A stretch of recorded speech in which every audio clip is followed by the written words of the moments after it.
There's been a lot of changes over the years in The Sims 4, and it really is one of those games, especially with the base game being free for anyone to play, that anyone can jump into at any point in time, which makes it kind of hard when people aren't really uploading like tutorial content all the time, because it's been years and years and years since some of these things have changed. And most recently, we got some additions to the family tree. Now, when that update came out, I made a video going over how to create an extended family, how you go about doing that within Create a Sim, and then moving Sims out of the house. And I got a fair few comments saying, like, I thought we could already do this, and we could, but obviously the family tree update just meant that the labels were more accurate. There were many more to discover than we had ever really had in The Sims 4. However, one of those comments inspired this video, and it was, if only Sims get children without players intervening. Now, I had to clarify with this commenter. I was like, do you mean the active family that you're playing? Because obviously you have to initiate a woohoo. As the player, Sims will not autonomously woohoo, and they also will not autonomously try for a baby, which is kind of wild when you think about it. I kind of wish that that was maybe an option within the game that you could have, but they did in fact mean the other Sims that you aren't actively playing, and I am here today to tell you that is a possibility. That is something that you can set up within your Sims 4, and I am going to show you how to populate your world with babies without actually having to play a household. First thing you're going to want to do, if you are in an active household, if you've been playing as a sim or a family, you're going to want to go up to this button right here, which is Manage Worlds. This is honestly where a lot of magic happens in The Sims 4. This is really where you can split and move households if you don't want to do it through gameplay. You can also edit Sims over here, but we are going to save and go to Manage Worlds. You can just go to Manage Worlds as well, but I prefer to drop down at save. We are going to ignore the annoying trolley advertisement. We're going to go to Manage Households over here in the top right. Now, this is all the households that you have played in this save at a point in time. This right here is configure neighborhood stories for all households in my households. So you can turn these on, you can enable neighborhood stories, which basically means even the Sims who are in here that you're not actively playing will live by these rules. This is basically story progression in The Sims 4. If you've heard people talk about story progression in The Sims 3, this is the Sims 4 version. They just call it neighborhood stories. It's the game progressing around you without you having to do a lot. You can also do this individually for each household. I could either choose to enable this globally, so it affects like anyone in this tab who I'm not currently playing, or I could just set it individually. So I can turn all of these on, I can turn all of them off, which means that this sim isn't going to make any kind of progression without me playing them. They're not going to be able to pass away, they're not going to adopt children, they're not going to adopt cats and dogs, have babies, etc., whilst I am playing as the Spencer Kim Lewis household. Basically, turning these on, your Sims will do these things as you're not actively playing them, which actively playing means being in that household. So again, if I was in and playing as the Spencer Kim Lewis household, my Sim would follow these rules and things would be going on in the background. So I'm actually gonna turn that off. I quite like having these off for my households. I want to be the ones in charge of my households. But if you do play rotationally and every so often you want Sims to adopt a kid or have a baby or move in or out of a house, and you don't really mind about having all of that control and all of that micromanagement, then yeah, feel free to turn on your neighborhood stories. We're gonna mostly focus on other households though, so this is like every household that you've never gone into live mode with, or they're just gonna be here by default whenever you start a new game. This is like all the townies that you know. It's also the like randomly generated Sims once you've played for a while. Maybe if these townies do start to pass away and you start to lose touch with a lot of them, the game will will randomly generate like more households and more Sims. So you always kind of have someone to interact with. Again, you can configure the neighborhood stories globally. So this will affect all the households in other households. Right now, I have enabled neighborhood stories on, but you can also go further than that in the customization. So say for example, I didn't want any of these Sims to be able to die in accidents and they could only potentially die through old age, then I could turn that off. If I don't want my houses to be absolutely spammed with horses, then I can turn that off. I usually also turn off move in and move out. I quite like the townies being able to like live where they want. A lot of the times I'll actually have move in so that the Sims that are randomly generated or who currently aren't living within a world can actually move into a place, but I'll have move out turned off so that I know that the classic townies like the Goths aren't leaving their houses. Now you're not going to have all of these if you don't have all of the packs. Obviously, rescue horses is only available for those of you who have horse ranch. Cats and dogs for cats and dogs. I don't know if these two came in the base game update, the romance changes and the friendship changes before Love Struck came out, or if you only have these if you have Love Struck, but these two are very, very hit and miss. I've actually made multiple videos testing these, and most of the time they really don't work the way that you would expect them to, and a lot of the time these changes aren't actually recognized within your game, and it doesn't really ever feel like we're gonna get a fix for that. That's pretty much been broken since Love Struck came out, which is really unfortunate because that would actually be really nice for like Sims to properly date one another and that to actually be shown within the game, so it did feel like the Sims around you were living a life even if you weren't playing as them. Obviously, the two that you're going to want to focus on for this comment in particular is the babies. So you can have people have a baby and then you can also have Sims adopt a child. I will say, if you have these two switched on, these Sims go wild.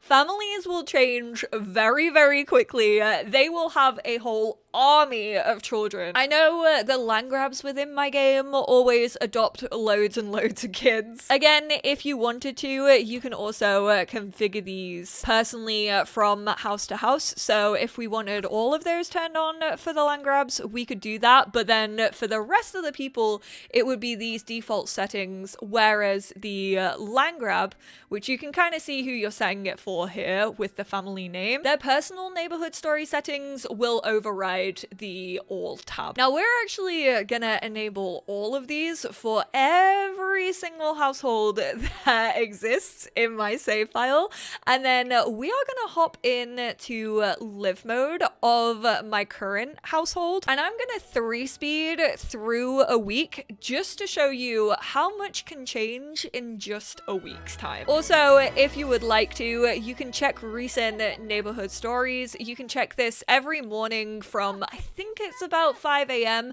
and that will actually give you little notifications as to how Sims in your world are getting on. When we got this update, we actually got an aspiration which was called the Neighborhood Confidant. We need to successfully advise and influence the lives of other Sims, so we can give advice, help with career or family decisions, or by hooking them up with other Sims, become good friends with 5 Sims, and achieve level 7 in charisma. So I guess I'll focus on this a little bit whilst I'm 3-speeding. It's 7 a.m, but just to show you, check recent neighborhood stories. A cat was adopted by the Delgato household. It also tells you the world that this happened in. So that was Brindleton Bay. You have to click it multiple times. In San Sequoia, the Robles household rescued a horse. There we go. Of course they did. Whose horse is that? Everyone's, apparently. Now the thing is, they're gonna adopt and rescue all of these animals, but their houses aren't gonna have like the animal stuff in. So maybe if you know you don't want those animals to go hungry or without a bed, maybe you can go in and edit, but it's not the end of the world. Like usually they'll still be like well looked after when you go over. They just like won't have a food bowl or anything, but that's the only spoilers you're gonna get. We're gonna wait a week and see what else happens. See if anyone is pregnant by the end of this week. I know technically it is intervening, but you can actually click on a sim and then under friendly and deep thoughts, you can say discuss expanding the family, which I guess technically is player intervention, but we actually did that to Dominic. And he replied, I'm glad you brought this up. I've been thinking the same. Let me ponder on that thought for a short while and get back to you. Plus, that also counted as successfully advising and influencing the lives of others. Oop, Dominic actually followed up. Now, I will say, I feel like those phone calls, no, come back. They do get less and less frequent, like as time progresses in your save. So if you have a very long-standing save, I feel like invitations from people, I mean, those are very, very rare anyway, but they definitely happen like at the beginning of a save way more frequently. But he clearly went ahead and adopted a child and then said, do you want to come over and say hello? Which is quite sweet, you know, like my friend encouraged me to do this, I did it, and now do you want to, like, you know, come around, meet the new member of the family? That can also happen if they do get pregnant and have a kid from that. And of course, also due to neighborhood stories, this is when your Sims will reach out. So they can actually reach out about expanding the family. They can be like, hey, I've been thinking about this. And you can either reply with, yeah, absolutely, which will steer them to do that thing. You could say, you should follow your heart or think about it yourself. And that is kind of a 50-50 chance on what they'll do. And then I don't think you should do it. They can also have that about like dating other people. There's a couple of scenarios where they'll call up your sim, but we are going to say, yeah, I think you should try for a new career. I'll go for the new job, which means that they aren't even like getting promoted in their current career. It means they will completely switch career lanes. I was able to do quite a bit of the neighborhood confidant. I did only influence like 3 sims out of 20. One of them went on a date. Bess went on a date with someone. Ekram befriended someone, and then obviously Dominic did end up changing careers. But let's go to manage households. We're gonna go on other households and we're gonna see what's been happening between all of these. They got a Kermie. Oh my goodness gracious me. So nothing has changed within the Spencer Kim Lewis household. The land grabs, we actually had everything turned on for these in the end, and they did in fact adopt a little puppy. Bernice, fun fact, is actually pregnant when you start a new save. She works the same way as Jasminda, so she actually was already pregnant before this video, so that technically is like not part of it whatsoever. Obviously, we got him living in Ravenwood. Rory now lives in Innisgreen. They're definitely out here terrorizing the fairies, and Celine has moved to Tartosa. She's finally free of the shackles of Lou Howell. Oh, I mean, it kind of makes sense. This is the fairy from Innisgreen who kind of owns like the apothecary, and for some reason has moved in with like Christopher and Lily from Werewolves. Does kind of make sense, honestly. I do feel like they would have an alliance. One of the teachers from high school years moved into Chestnut Ridge, as did Eloise Hiddlesticks. Another teacher moved to San Myshuno. Faz actually moved to San Myshuno, which I kind of love for him. The Markovich household adopted a dog. He moved to Windenburg and also adopted a dog, which again, both of those kind of make sense. Ooh, the Watson family actually adopted a new child. Oh my goodness gracious me. They rescued a horse, a foal, and a dog. It kind of makes sense for Moody and Macmillan. They live in Hemford-on-Bagley. They're running a whole ass farm in their retirement. Ooh, you moved in to Moonwood Mill. I kind of like that. See, sometimes the storytelling is like good. Not many people have like moved out and into another home or another world, but a lot of the people who didn't have a residence have moved into somewhere. The Gomez household, I think, maybe adopted. I don't think they would have been able to have a baby and then also have that baby grow up to be a toddler in a sim week. Same with the Lopez household. Of course, the Heckings adopted another dog. What happened to Rosie? Rosie is like in the game, right? What happened to Rosie? Where is Rosie? Again, the Beaters were actually already pregnant at the beginning of a save file in The Sims 4. Rescued a horse. What is that horse doing to this poor child? Not many families having babies. There were like a fair few adoptions. But yeah, it doesn't really feel which to be fair, might be because we only played a week and they are pregnant for a little bit. Usually it's not a full week. I don't think that Sims are pregnant, but it kind of does make sense because you'd kind of either have to set that up or you'd have to wait for that to happen. Then you'd also have to wait for them to get pregnant.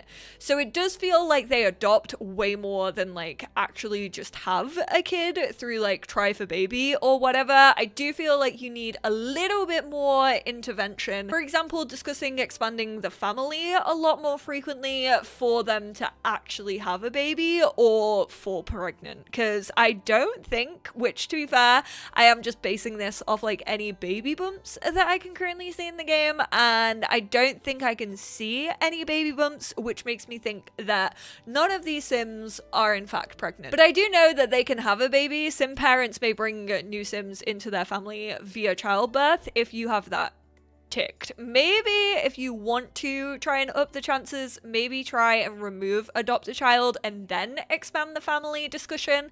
Because I have a feeling that would mean that they would have a baby via childbirth instead of having that as an option. But really, that's just if you want them to like actually have a mix of genetics. If you just want to have kids and more kids in your save without intervening, keep adopt a child on. That is how you actually go about expanding these families, expanding the townie stories outside of either your playable family intervening or actually having to, as a player, hop into that family and get the ball rolling on all of that. So I hope that this video was helpful. If you do play with the have a baby enabled, I know I do, but I also know that I don't pay like loads of attention to it. How frequently would you say that these Sims are popping out babies?